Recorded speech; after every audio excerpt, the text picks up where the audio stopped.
Cuando analizamos la historia de las civilizaciones antiguas, el pueblo judío es un caso raro. Todas las naciones extranjeras tenían mínimo 10 dioses. Los egipcios, muchos dioses. Babilonios, muchos dioses. Todos estos vecinos que se mencionan en los libros del Pentateuco, el Eteo, el Amorreo, el Fereceo, todos ellos, si algo los distinguía, era su idolatría. Y no podían concebir cómo es que Israel solo un Dios tenía. ¿Cómo un Dios? Para aquellos pueblos, mientras más dioses tuvieras de tu lado, mayor poder. No entendían cómo es que un solo Dios podía bendecir a un pueblo tan grande. Pero es aquí donde está el genio de la verdad bíblica. Un Dios es suficiente si se trata del Dios vivo y verdadero. Todos los demás son ídolos, dioses falsos. Y a Israel se le dio esta indicación: de todos los dioses que están a tu alrededor, vas a tirar sus altares, vas a demoler sus esculturas, no te inclinarás a ellas ni las honrarás. ¿Se acuerda del mandamiento? Porque yo soy Jehová tu Dios, fuerte y celoso. Celoso. Dios es un Dios celoso. Dios demanda la exclusividad de la vida de sus siervos y de su pueblo. Tanto que, como veremos hoy, no deberíamos olvidarnos de que este Dios a quien pretendemos servir es un Dios que no admite que busquemos a alguien más. Si llegares a olvidarte de Jehová tu Dios y anduviereis en pos de dioses ajenos y les sirviereis y a ellos te inclinareis, yo lo afirmo hoy contra vosotros, que de cierto pereceréis. Como las naciones que Jehová destruirá delante de vosotros, así pereceréis. Es un Dios celoso. Si tan solo Israel hubiera entendido que es un olvido fatal el dejar a Dios, si hubiera entendido que eso no se hace con el Dios verdadero, sería diferente las cosas. Pero lo mismo pasa con nosotros y el mundo en que vivimos. Si el mundo en que vivimos tan solo entendiera que el Dios vivo y verdadero es el centro de todo cuanto existe, sería otra la situación en que estuviéramos. Nosotros, los hijos de Dios, estamos llamados a ser luz. Y lo que estamos llamados a hacer es seguir manteniendo la división entre lo que le agrada a Dios y lo que no le agrada a Dios. Nuestra tarea es esa: educar a las generaciones de nuestra iglesia y enseñarles la diferencia entre lo que agrada y no agrada a Dios. Lo que agrada a Dios es que se cumpla su pacto. Lo que no agrada a Dios, todo se engloba en una sola palabra: pecado. ¿Qué es pecado, hermanos míos? Nuestros catecismos dicen, a los niños les enseñamos, pecado es no vivir o no obrar conforme a la voluntad de Dios. A los adultos nos enseñaron en el catecismo menor, pecado es la falta de conformidad con la ley de Dios o la transgresión de ella. Todo aquello que no cumpla con el estándar de Dios. Vamos a ver qué pasa cuando nos olvidamos de Dios. Cosas que ocurren cuando un pueblo se olvida de Dios y se olvida que este Dios demanda exclusividad. La primera de ellas es que si nos olvidamos de Dios, al olvidarnos de Dios, tarde o temprano acabaremos sirviendo a alguien más. Eso es lo que va a pasar. Una vez Jesús llegó y les dijo, conoceréis la verdad y la verdad os hará libres.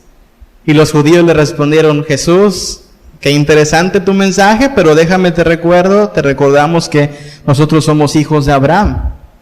Nunca hemos sido esclavos. Y la respuesta de Jesús, Juan 8:34 fue, todo aquel que comete pecado, esclavo es del pecado. Cuando nos olvidamos de Dios, acabamos siendo esclavos de alguien más o siervos de alguien más. Hay solo dos tipos de personas sobre este planeta. los esclavos de Cristo, los esclavos del pecado. La pregunta es, ¿a quién perteneces? ¿De quién eres esclavo? Tito capítulo 3, versículos del 3 en adelante. Habla de lo que ocurre en una persona cuando viene al conocimiento de Cristo. Tito 3, de 3 en adelante dice, porque nosotros también éramos en otro tiempo insensatos, rebeldes, extraviados. ¿Qué más? Esclavos de concupiscencias. Concupiscencias quiere decir deseos, antojos del pecado. Esclavos de nuestros deseos y deleites diversos, viviendo en malicia y envidia, aborreciéndonos unos a otros. Eso éramos. Eso es toda persona que se olvida de Dios. Es aborrecible y lo que hace solamente es aborrecer a su prójimo. Pero, y hay un gran pero, y esto es lo que nos llena de esperanza. Cuando se manifestó la bondad de Dios, nuestro Salvador, y su amor para con los hombres, nos salvó. No por obras de justicia que nosotros hubiéramos hecho, sino por su misericordia, por el lavamiento de la regeneración y por la renovación en el Espíritu Santo, el cual derramó en nosotros abundantemente por Jesucristo nuestro Salvador, para que justificados por su gracia viniésemos a ser herederos conforme a la esperanza de la vida eterna. Esto es el mensaje del Evangelio. Está aquí y está en todos los evangelios, los 4 evangelios, y está en todas las cartas de Pablo, hermanos míos. Toda persona que vive como si Dios no existiera es esclavo del pecado, rebelde, necio, testarudo. Eso éramos usted y yo, o eso somos usted y yo si vivimos lejos de Dios. Lo más irónico es que por más que nos revolcamos en los deleites diversos de esta vida, esto es lo trágico, no hay satisfacción en ellos.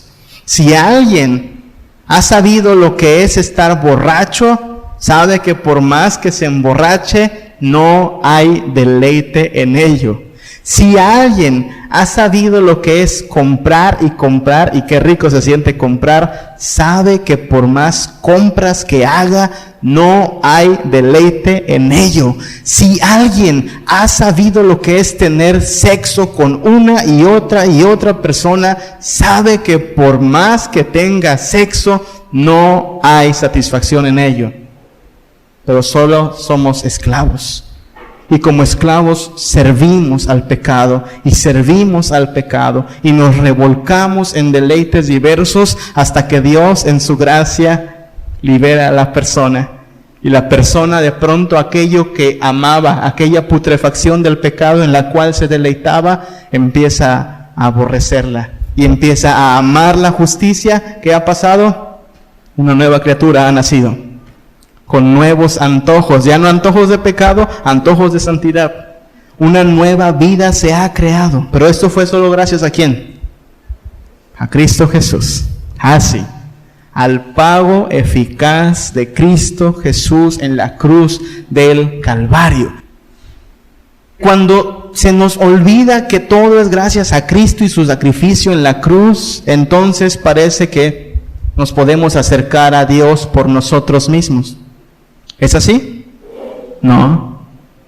Nadie puede acercarse a Dios por sus propios méritos.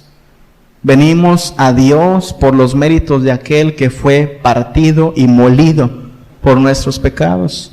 Por esa razón tratamos de que nuestros himnos sean centrados en la obra de Cristo Jesús. Por eso no cantamos Yo soy tu niña, la niña de tus ojos, porque no habla para nada del sacrificio eficaz de Cristo. Por eso no cantamos Remolineando, porque no habla del sacrificio eficaz de Cristo. ¿Me explico? Todo tiene que hablar de aquel que nos dio libertad del pecado, porque por eso nos llamamos cristianos. Por eso. por Cristo Jesús. Romanos capítulo 6, 20. Cuando erais esclavos del pecado, erais libres con respecto a la justicia. Lo que quiere decir es, eras esclavo del pecado y no eras esclavo de la justicia. Ahorita vamos a explicar eso. Pero ¿qué fruto teníais de aquellas cosas de las cuales ahora os avergonzáis? ¿Qué fruto hay, hermanos míos, de tanto pecado que practicamos? No sé, antes de venir a Cristo, usted y yo practicábamos pecado y grandes pecados. ¿Qué fruto hay de todo eso? ¿Qué ganamos? Nada. Porque el fin de ella es muerte. Versículo 22. Pero ahora que habéis sido libertados del pecado y hechos siervos de Dios, la palabra siervo no traduce completa la idea.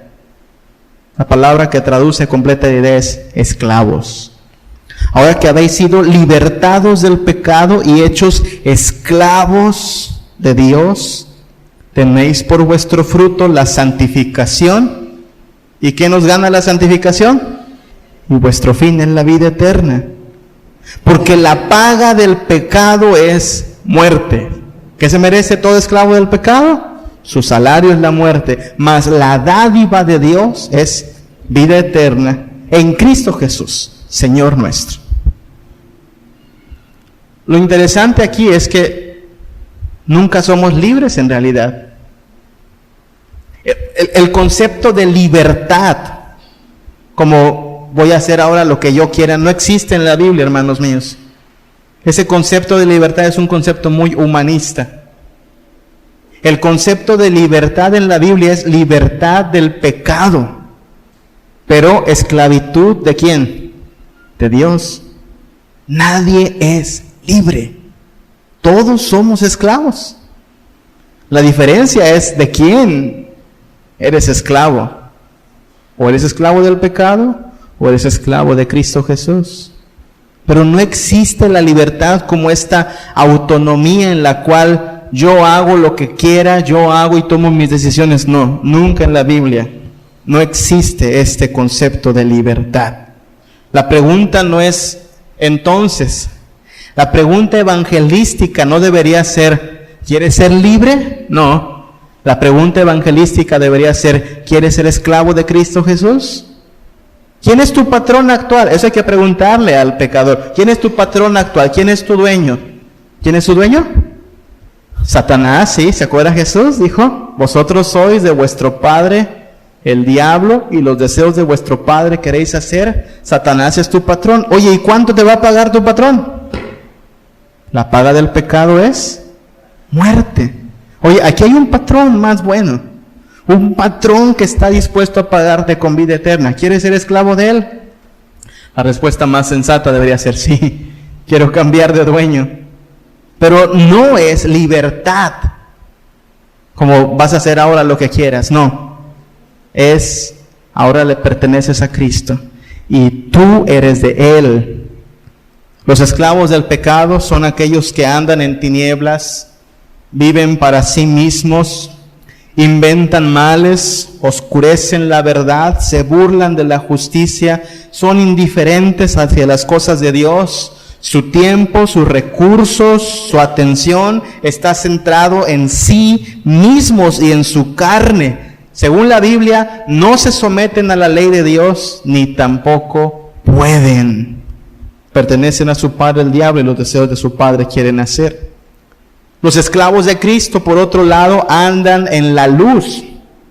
Viven para darle gloria a Dios en todo lo que hacen. Se someten a su voluntad. Se alimentan de la palabra de Dios porque tienen hambre de la palabra de Dios, porque son palabras de vida eterna. Se ocupan de su salvación, según la Biblia, con temor y temblor. Mortifican su carne con la esperanza de ser aprobados. Se esfuerzan en ser santos. Y la buena noticia es, pueden ser santos, porque ahora el Espíritu Santo está en ellos y los está transformando, porque han sido redimidos por la sangre del Hijo, quien produce el querer como el hacer por su buena voluntad. Y cuando pecan, son movidos al arrepentimiento y el Señor es su abogado. Hay una gran diferencia. Cuando nos olvidamos de Dios, acabamos sirviendo a alguien más. Acabamos siendo esclavos de alguien más, del pecado. Por eso es importante recordar Deuteronomio 8:19. Si llegares a olvidarte de Jehová tu Dios, y anduviereis en pos de dioses ajenos, y les sirviereis, la misma palabra que se usa para los esclavos, y a ellos te inclinareis, yo lo afirmo hoy contra vosotros, de cierto morirás. Toda persona que hoy vive olvidándose de Dios, como si Dios no existiera, es esclavo, no de Dios, sino del pecado.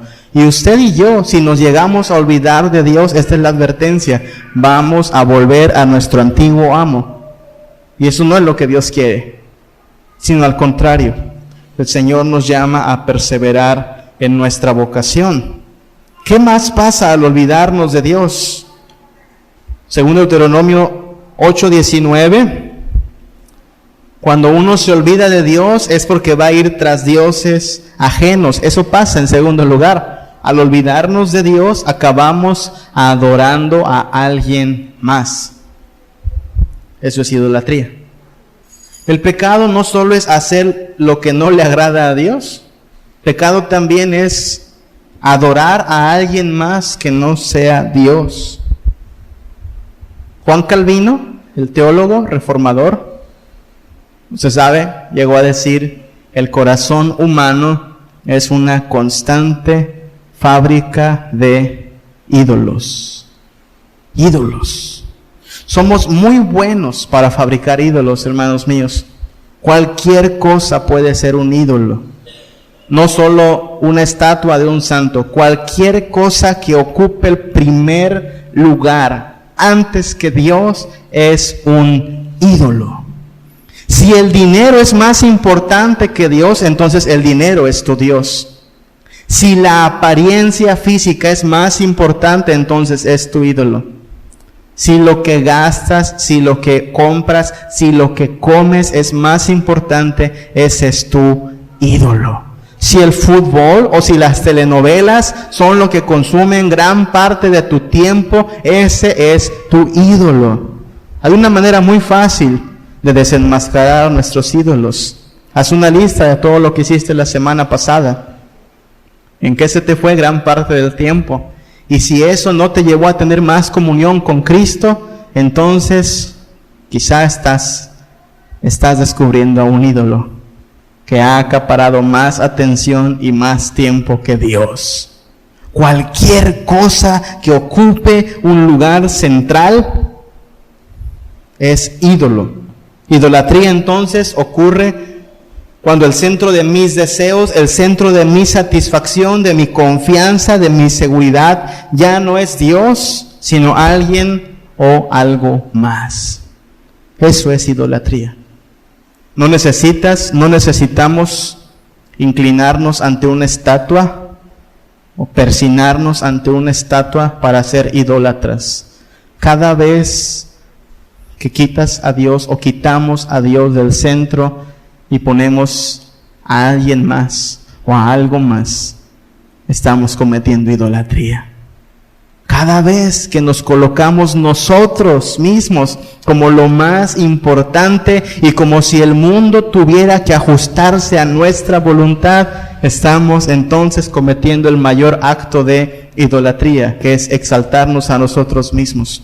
Cuando Dios no es el centro de los deleites y de la alegría de una persona, esa persona se vuelve perversa, llena de avaricia, envidiosa, peleonera, chismosa, soberbia, altiva, porque esa es la trampa de la idolatría del corazón también. No sacia. Santiago capítulo 4 lo deja bastante en claro. ¿De dónde vienen las guerras y los pleitos entre vosotros? Es de vuestras pasiones, de vuestros deseos. los cuales combaten en vuestros miembros. Codiciáis y no tenéis. De hecho, la codicia ya es porque hay un ídolo que se apoderó del corazón, que dices, necesito tener aquello, no voy a estar satisfecho hasta que no lo tenga. Matáis y ardéis de envidia y nada podéis alcanzar. Combatís y lucháis, pero no tenéis lo que deseáis porque no pedís. Pedís y no recibís porque pedís mal, para gastar en vuestros deleites. ¿Está mal tener algún deseo en algún deleite? Que hoy hubiera dicho, hoy me hubiera gustado comer mole. ¿Está mal que se me antoje el mole? No está mal. ¿Qué está mal? Que ese deseo lo lleve al lugar central y diga, hasta que no tenga eso no voy a estar feliz. Eso es codicia. Se ha vuelto un ídolo. Claro, no lo hacemos con mole, lo hacemos con otras cosas, pero somos muy propensos a la idolatría. Por esa razón, ¿cómo se combate la idolatría, hermanos míos? ¿Sabe cómo se combate la idolatría? Adorando a Dios. Mientras más estemos adorando a Dios, por supuesto, y a Jesús su Hijo, más estaremos creando anticuerpos contra la idolatría. Porque el alma que está centrada en lo que está recibiendo de Dios, la grandeza de Dios, la majestad de Dios, la soberanía de Dios, no tiene espacio en su mente para deleitarse en otras cosas.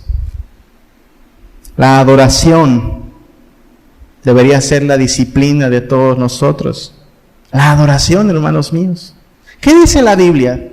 ¿Está alguno afligido entre vosotros? ¿Qué hay que hacer? Cante alabanzas. ¿Por qué nos afligimos? Generalmente nos afligimos porque no tenemos lo que deseamos.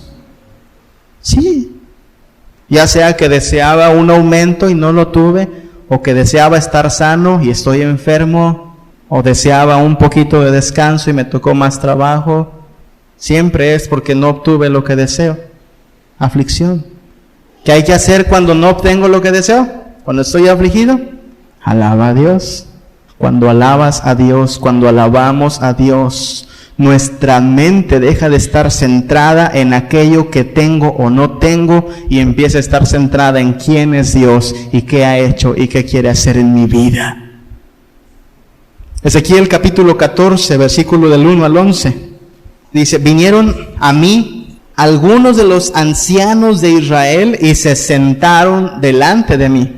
Y vino a mí palabra de Jehová diciendo, hijo de hombre, estos hombres han puesto sus ídolos en su corazón y han establecido el tropiezo de su maldad delante de su rostro. ¿Acaso he de ser yo en modo alguno consultado por ellos? A Ezequiel le tocó vivir en un tiempo bastante duro. Israel, el pueblo al cual se le dijo en Deuteronomio, cuídate de no olvidarte de Jehová tu Dios, ¿sabe qué hizo? Se olvidó de Jehová. Si algo abundaba en Israel eran altares a Baal. Algunos judíos empezaron a ofrecer a sus hijitos quemados vivos a los dioses falsos. Practicaban la hechicería, practicaban la adivinación, la magia, eran idólatras.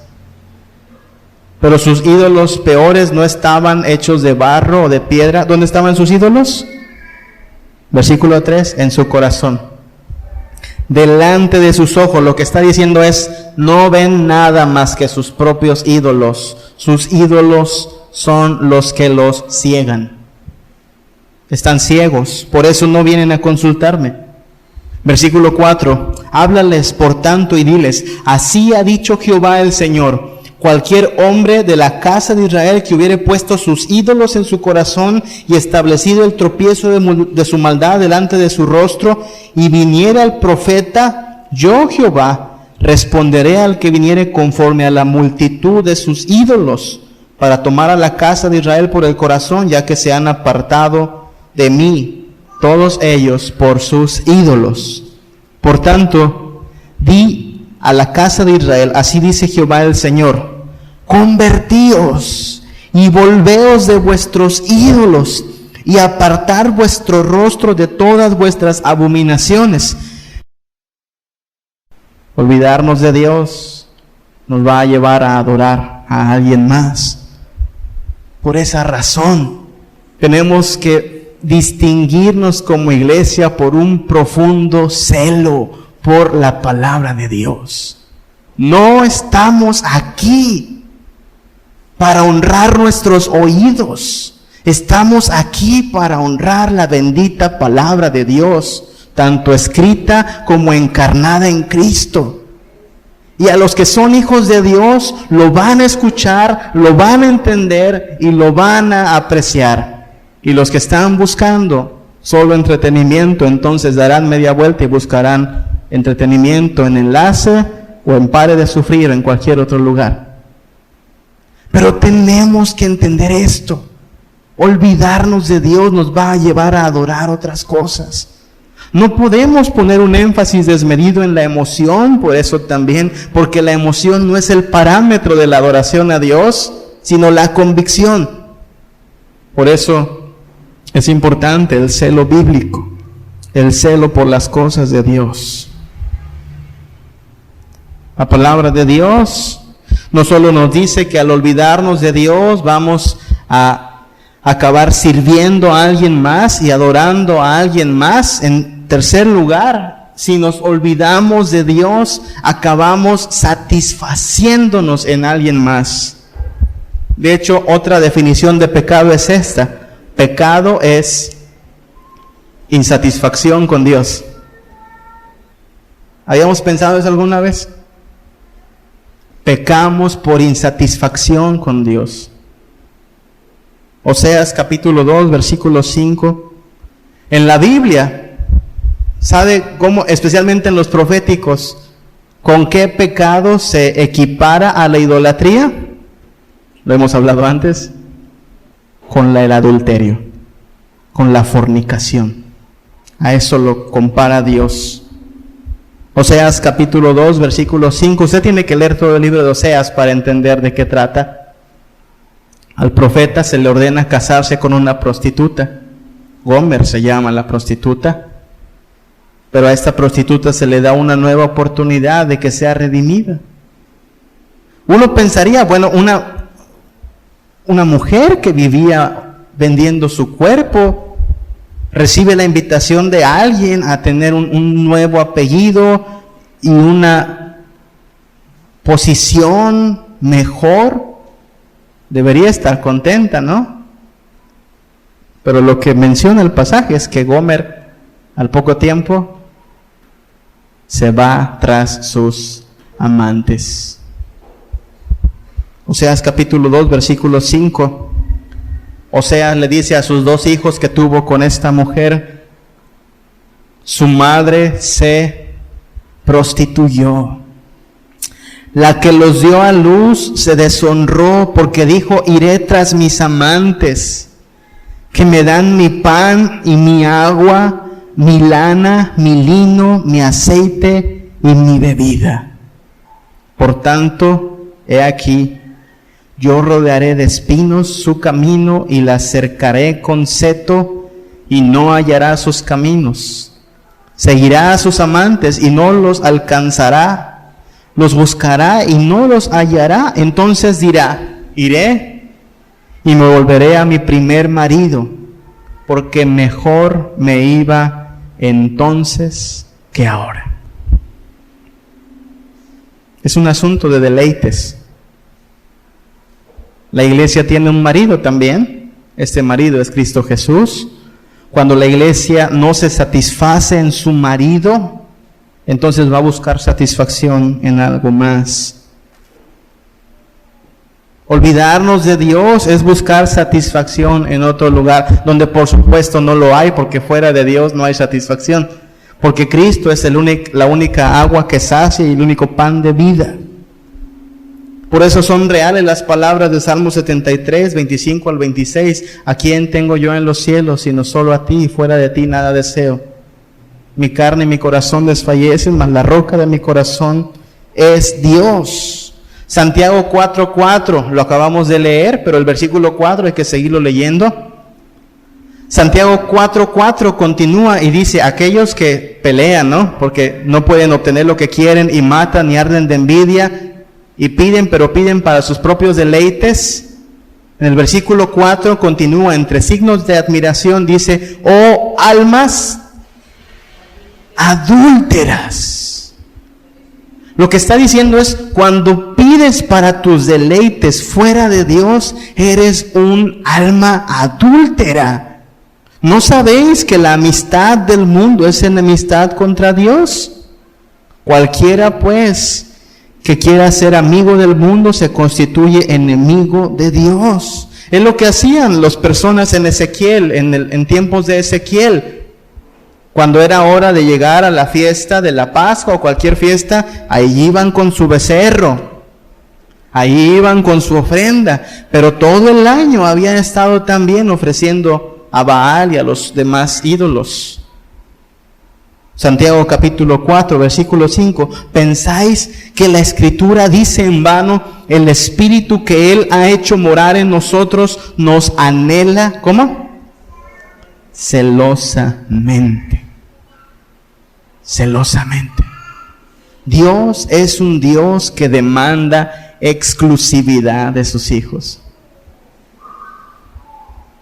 Nuestra oración constante, y puesto que somos tentados en gran manera, hermanos míos, puesto que somos tentados a codiciar cualquier cosa de este mundo, nuestra oración constante debería ser, Dios, hazme deleitarme solo en ti. Dame gozo en ti. No quiero adorar a nadie más que a ti. No quiero deleitarme en nadie más que a ti. No quiero ser esclavo más que de ti, porque tú pagas bien. La paga del pecado es muerte, pero tú lo que das es vida eterna. Contigo estoy bien.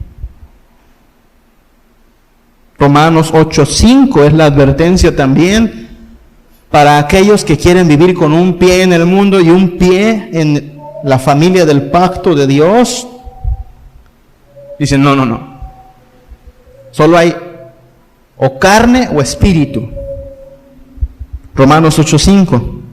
Porque los que son de la carne piensan en las cosas de la carne, pero los que son del espíritu en las cosas del espíritu. Porque el ocuparse de la carne es muerte, pero el ocuparse del espíritu es vida y paz. Por cuanto los designios de la carne son enemistad contra Dios, porque no se sujetan a la ley de Dios, ni tampoco pueden. Y los que viven según la carne no pueden agradar a Dios. No podemos estarnos satisfaciendo en las obras de la carne y al mismo tiempo satisfaciéndonos en Dios. Quien lo ha intentado, yo lo he intentado, sabemos lo amargo que eso es. Tarde o temprano, lo que parece dulce se vuelve veneno y entonces engendra muerte. Y por esto tenemos que arrepentirnos.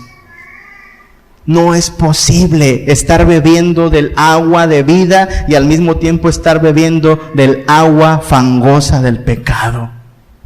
Quien ha probado el agua de vida no quiere más que agua de vida. Y quizá por la torpeza de nuestro corazón o por nuestro pecado con el cual todavía luchamos, ahí vamos a ir de nuevo a probar un poquito de aquella agua putrefacta, pero tan pronto como probemos una gota, entonces el Señor nos va a reprender o nos va a disciplinar o alguien nos va a exhortar duramente y tendremos que humillarnos y decir, sí es cierto, yo ya no puedo andar en las cosas de la carne porque además matan. Tengo que andar en el camino del Señor. Quien ha entendido que Cristo satisface, no vive afanado por otras cosas. Y en cuanto se empieza a querer afanar por otras cosas, Dios envía su paz y su bendición. Pero es una lucha, hermanos míos. Vivir en el Espíritu es declararle la guerra a la carne. Es nunca olvidarnos de que Dios demanda exclusividad absoluta.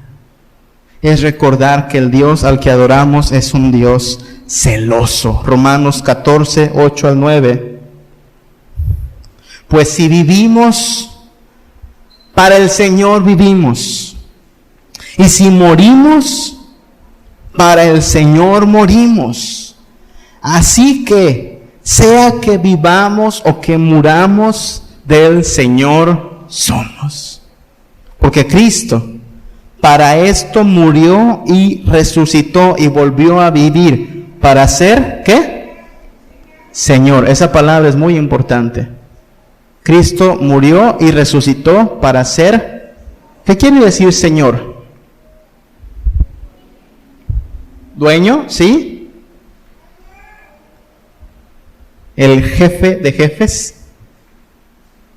El que manda, tanto de los muertos como de los que viven. Segunda los Corintios 5:15 tiene la misma idea. Y por todos murió, para que los que viven ya no vivan para sí, sino para aquel que murió y resucitó por ellos.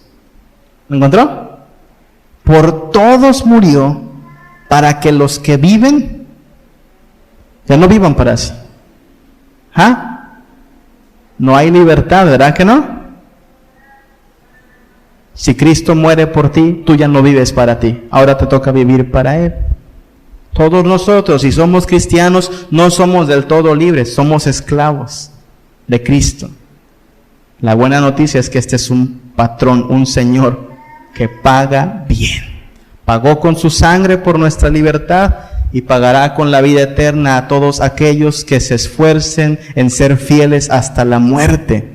Y cuando obtenga esta recompensa, no olvide que fue Dios quien obró el querer como el hacer. Que somos lo que somos por la gracia de Dios, no por nuestros méritos. Nos salvó no por obras de justicia que nosotros hubiésemos hecho, sino por el lavamiento de la regeneración de Jesucristo nuestro Señor. Es muy importante, hermanos míos. Hay un camino exclusivo. Y solo por este camino se llega al único Dios verdadero. Todo aquel que ignora a Dios, al Dios verdadero, y se olvida de Él, va a acabar siendo un desdichado, insatisfecho y tristemente condenado por la eternidad.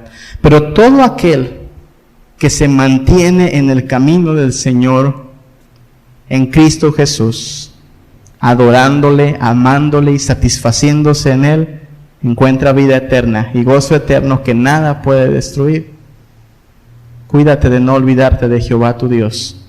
No sea que nos saciemos y comamos y digamos, mi poder y mi fuerza me ha dado esto. No, Jehová nos da el poder para obtener todo lo que tenemos. Cuídate de no olvidarte de Jehová tu Dios, porque si llegares a olvidarte de Jehová tu Dios y anduvieres en pos de dioses ajenos, yo lo afirmo hoy, dice el Señor, pereceréis. Padre Santo, gracias te damos por todo lo que nos das. Enséñanos a amarte más, Señor. Líbranos de la idolatría, todo deseo que no sea útil para llevarnos más a la comunión contigo. Échalo fuera, Padre Santo. No necesitamos a nada ni nadie más que a ti, Señor. Enséñanos a deleitarnos solamente en ti. Queremos ser de verdad siervos tuyos, Padre, porque tú eres un buen dueño y Señor. Enséñanos, Padre, a repugnar el pecado en el cual algún tiempo nos revolcamos, Señor. Enséñanos, Padre, a abominar la carne que nos tienta todavía y muchas veces nos ha hecho caer, Padre, pero en tu nombre y en Jesucristo, tu Hijo, nos arrepentimos, Señor, y anhelamos no volverte a ofender. Enséñanos, Señor, a luchar por ser santos. Llénanos de ti, de tu palabra, Señor. Danos hambre y sed de ti. Cautívanos con todo tu poder, Padre, y con tu Espíritu. En ti confiamos y en ti esperamos. Por Cristo Jesús. Amén. Santo, Santo Dios, que en lo alto estás, exaltado tú serás, sobre todo nombre. Santo, Santo Dios, que en lo alto estás, nadie puede negar el poder de tu amor.